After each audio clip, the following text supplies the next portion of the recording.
ये जो है कागज पे कुछ भी कपोड़ लेते हैं। जितने भी चरित्र प्राचीन काल के पाए गए हैं, आप देख लीजिए, पूरे विश्व में देख लीजिए, नहीं हिंदुइज्म सर, की उसके सिर्फ जो 3 ब्रांचेज है। हिंदुइज्म की सिर्फ 3 ब्रांचेज है। पहली ब्रांच शैव है, दूसरा जो मार्ग है वो वैष्णव है, तीसरा है शाक्त। उसके पहले अगर कोई क्लेम कर रहा है ना कि हिंदुइज्म था, तो वो बेवकूफ है, निठल्ला है, मूर्ख है, महामूर्ख है, धूर्त है। उसके पहले हिंदुइज्म की कोई ब्रांच नहीं थी। उसके पहले जो ब्रांच थी ना, वो अलग अलग दर्शनों में अलग अलग लोग थे। ये सारा कन्वर्जन इनका शुरुआत ही हुआ है 9वीं सदी से, शैव से, वैष्णव से एंड देन शाक्त से। उसके पहले इसकी कोई ब्रांच नहीं थी, सर इसके कुछ जो नहीं। कॉइन मिल रहे हैं ना, जो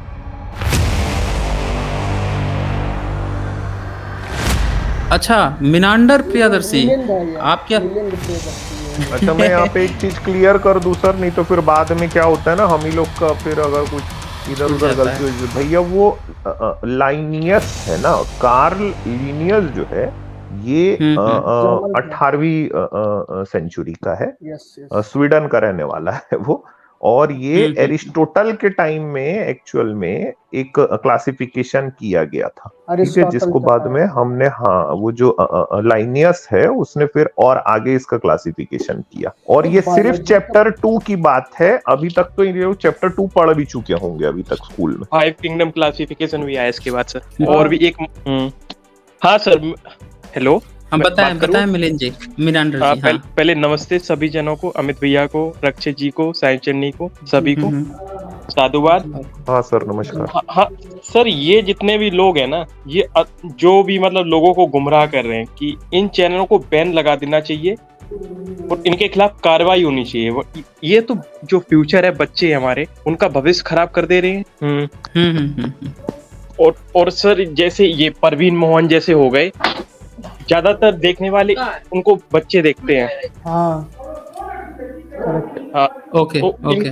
जो बच्चे होते हैं उनको वो फैक्ट चेकिंग नहीं कर पाते, क्या सही है क्या गलत है। तो मैं चाहता हूँ कि आप लोग कुछ ऐसी टिप बताएं कि लोग खुद से फैक्ट चेकिंग कर सकें कि मतलब क्या, कौन सी साइड सही है, कौन गलत है, कैसे मतलब इन्हें पता चलेगा। हाँ, वो ये तो एक पॉइंट है ही। एक और पॉइंट है कि कुछ जो बच्चे हैं ना, वो फैक्ट चेकिंग भी नहीं करना चाहते। मतलब वो ये अगर जान भी जाए कि हम गलत हैं, फिर भी वो भ्रम और स्वप्न की दुनिया में रहना चाहते हैं। नहीं और सर, जो जो फैक्ट चेकिंग नहीं करना चाहती ना, उनके दिमाग में एक घर से आप कह सकते हो सुपीरियरिटी का कॉन्सेप्ट पहले से डाला गया है कि हम सुपीरियर हैं, हम सारे ह्यूमन से सुपीरियर हैं, मतलब ये डाला गया। एक तो मैंने चैनल देखा था, वो तो अंग्रेजों को बता रहा था नागवंशी है ये लोग, तो मतलब ये तो सर हंसी नहीं, आ रही थी। मतलब उसने, मतलब वो ये बोल रहा था, ये नागवंशियों में इनके परिवार में मूसा पैदा हुआ, जीसस पैदा हुआ और ये मोहम्मद पैदा हुआ, और हमारे में ये राम, किशन और बुद्धा पैदा हुए। मैंने कि क्या बकवास कर रहा है यार, कुछ भी। और सबूत मतलब वो डबिंग करता है कुछ, मतलब वहाँ की एलिजाबेथ क्वीन की, और पैसे मांगता है कि हमारे कार्य को सपोर्ट करने के लिए हमको पैसे दो। खैर, तो देखिए इसमें मिनांडर प्रियदर्शी, बस यही कहूँगा मैं कि लोगों को ज़्यादा से ज़्यादा जुड़ने की ज़रूरत है। और जिन लोगों को समझना है वो समझ रहे हैं। कुछ लोग अच्छी बात जो सर, इधर से उधर से ये है ना, उधर से लोग आ रहे हैं डिबेट करने। हाँ, वरना वो आ रहे हैं वरना और अपना ये अच्छी अलग बात है। मैं हाँ, ये बहुत वरना अच्छी बात है कि लोग डिबेट वरना करने उधर आए। मैं चाहता हूँ कि वो लड़के लोग डिबेट सर, करने आए। वो लोग अपना अलग ही गपोड़ रहते हैं। उनकी मतलब दिमाग से पॉइंट, जब तक वो डिबेट करने नहीं आएंगे ना सर, उनके दिमाग से भ्रम दूर नहीं होता। वो सोचते हम ही सही है, दूसरा बंदा गलत है, ये नौबौद्ध है, ये मतलब ऐसे ऐसे टाइटल यूज करते हैं, ये भीमटा, ये नौबौद्ध है, ये कुछ है, ये वो है, ये हिंदू धर्म को खराब कर रहा है, जबकि फैक्ट चेकिंग कुछ करना ही नहीं चाहते। हाँ सर, आज उस पे रामायण पे बात हो रही थी, तो ये जो आपने पेरियार जी की रामायण दिखाई है, तो ये जो पेरियार जी ने मतलब वो इनको डिबंक किया था, तो इन्हीं की रामायण को उठा के तो उन्होंने पढ़ा होगा या कहीं और से अपने आप से तो कुछ जोड़ा नहीं होगा। नहीं, वाल्मीकि रामायण को किया है। इसमें साफ साफ लिखा है कि वाल्मीकि रामायण को ही लक्ष्य बनाकर उन्होंने ये किताब लिखी है। उस पॉइंट को उनका ये भी मानना है, उस किताब में ये भी लिखा है कि जो जैसे वाल्मीकि ने जो पॉइंट लिखा, तो वाल्मीकि तो बैठ के हर चीज को देख नहीं रहा था।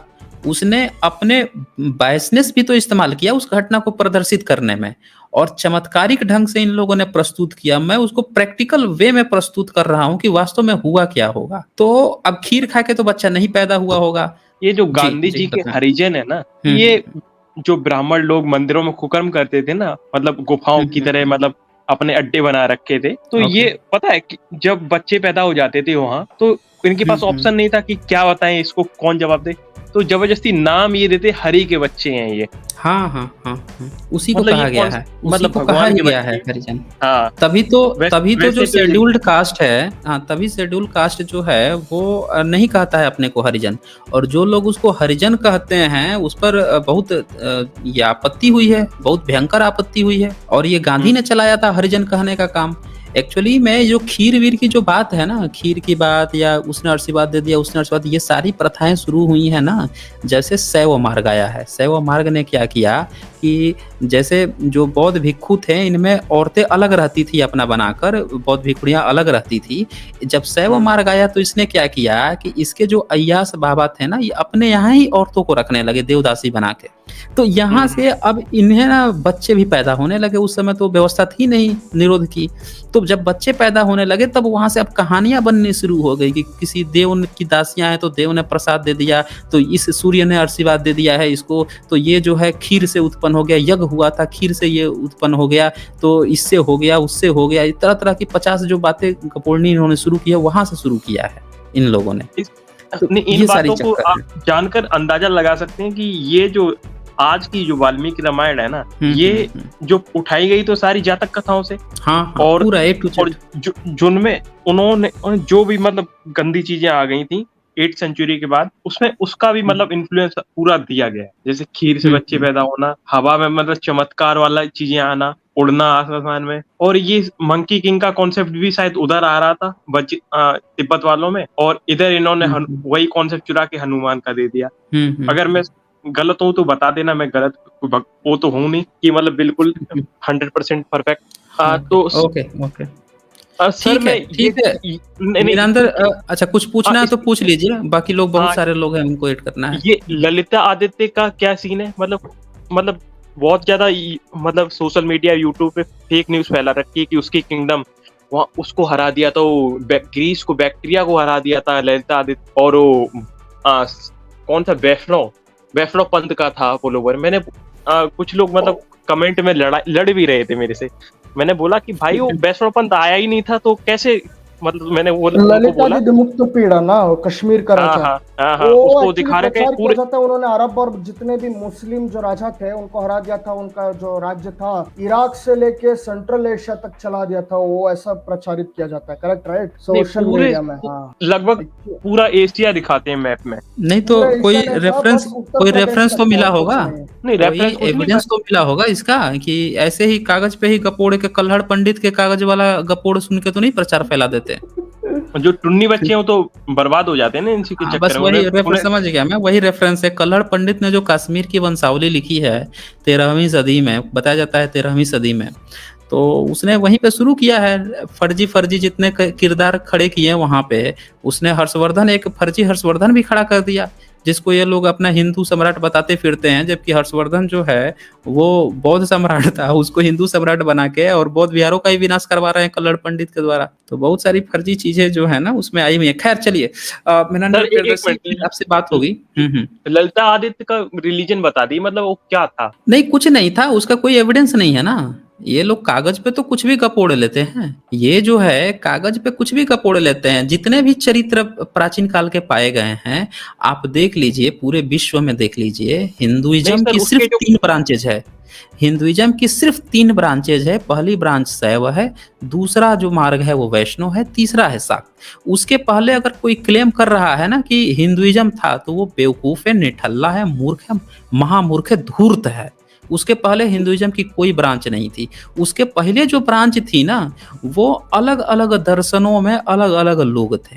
ये सारा कन्वर्जन इनका शुरुआत ही हुआ है 9वीं सदी से, शैव से, वैष्णव से एंड देन शाक्त से। उसके पहले इसकी कोई ब्रांच नहीं थी। सर इसके जो कॉइन मिले हैं ना, जो ओशो करके कुषाणों में कॉइन मिले हैं, इसके कॉइन कुछ वैसे भी मिलते जुलते हैं। हाँ तो ये तो सर्वविदित है कि जो कुषाण आए थे वो बाहर से, उनके यहाँ सारी चीजें, त्रिशूल भी पाई जाती थी, उनके यहाँ की जो कलाकृति है वो अपना लेके आए थे वहां से। भाई वहां से तो खाली हाथ आए नहीं थे ना, वो तो वैसे तो थे नहीं, आके यहाँ राजा ही बने थे। उनकी अपनी भी कुछ सभ्यता थी, पहले की संस्कृति थी, वही सभ्यता संस्कृति ये तो ये लोग वो करते हैं, अपना लिए बाद में 9वीं 10वीं सदी में, तभी तो आर्य आर्य खुद को कहने लगे। वो जो है कुषाण का जो बैकग्राउंड आप जाके देखेंगे, जहाँ जहाँ से आए हैं, ये सब अपने को आर्य बोलते थे, आर्य, इस तरह के इंस्क्रिप्शन मिले हैं, वही आके यहाँ पे आर्य आर्य कहलाने शुरू हुए। तो इसीलिए आज जितने बुद्धिस्ट लोग हैं, आप उनसे पूछोगे ना कि भैया भारत में सवर्ण कौन है, तो कहेंगे सवर्ण तो बुद्धिस्ट होते हैं। वो कभी नहीं कहेगा कि सवर्ण, आज जो हम सवर्ण समझते हैं जिसको ना कि ये सवर्ण है,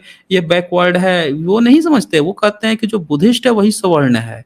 और आर्य कहते हैं बुद्धिस्ट को, अनार्य कहते हैं जो नॉन बुद्धिस्ट है उसको। बौद्ध शब्दावली में आप जब जाएंगे तो ठीक उल्टा है, मार्केट में उल्टा चल रहा है, सारे शब्दों पे कब्जा है। ये इसलिए है क्योंकि ये सारे लोग भारत में आए तो आके बुद्धिस्ट बन गए थे। शक, हूण, कुषाण, पहल्लो, इन्हीं की ये शब्दावली है। नहीं सर, आज हमारे जो लोग हैं ना, शब्दावली बदल गया है। हमारे लोग हैं ना जो अनार्य टाइटल है उसको अपना मान रहे हैं, बोल रहे हैं कि अनार्य हम है। तो आप जो है ये टीम 22 के जो सुधीर राज चौधरी जी जो चलाते हैं, बुद्धिस्ट स्कॉलर हैं और पाली पर प्रकांड विद्वता है, उनसे जाके पूछिए उनसे कभी कि सर ये बताइए सवर्ण लोग कौन होते हैं, वो बताएंगे आपको। वो तो प्रॉपर बुद्धिस्ट वो है ना, चैनल है ना।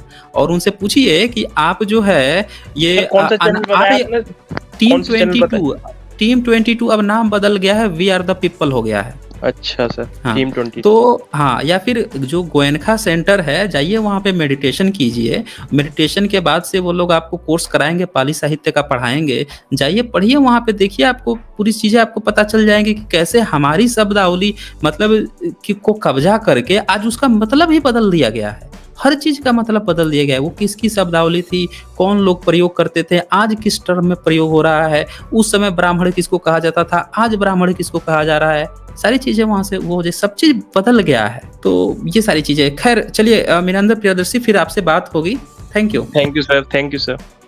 Okay thank you sir. मैं भी ज्वाइन करता हूँ बाद में आपको। ठीक है, ओके जी, ओके। जी।